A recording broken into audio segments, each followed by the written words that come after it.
Now you have to be really careful when taking an axle off because it's heavy. So what I'm going to do is leave the wheels on, undo what I can while I've got good access and it's in the air, lower it down, undo the last few bolts and then lift the car, leaving the axle on the floor. That way I won't bust my back. I start by draining and removing the brake lines. Then I detach the driver and passenger side anti-roll bars, which reduce body roll during cornering. That frees up the bolts holding the axle to the suspension arms, which I'll loosen before putting the car on the ground. I can also unbolt the diff from the frame.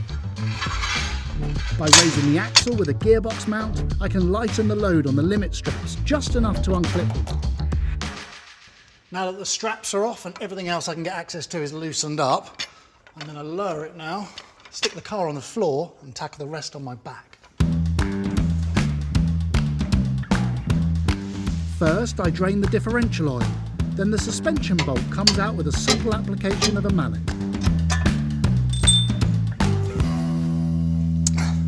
Now that's all disconnected now and it should lift off, leaving the axle on the floor.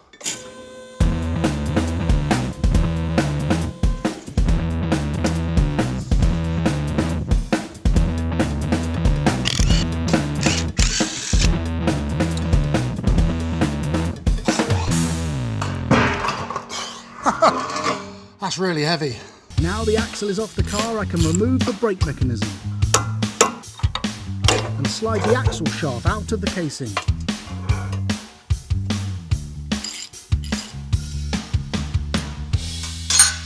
And this half should simply come off. And there's all the good bits. The differential inside the casing.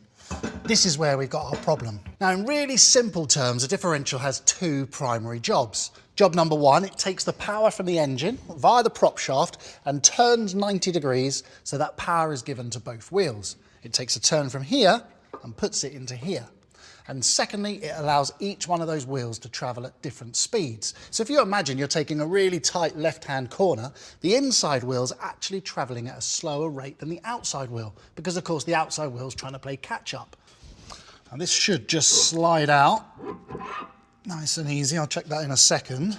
Now this Alfa actually goes a step further and the giveaway is right underneath here, this casting mark, that V. This indicates that it's a limited slip diff. The reason a limited slip is so good is it still allows the wheels to travel at different speeds, but it limits the difference between those speeds, distributing the power more evenly. I'm just going to do a visual check. I'm just going to check the teeth here. I'm looking for any cracks or scores or mark lines, and that looks all good. Very little play in the bearing. And then I'm going to check here. Actually, this looks pretty good for the age of the car. Now, I'm happy with the outside of this, but the bits I want to get to are inside here. So I'm just going to spin it over, because these are the bits I want to crack open.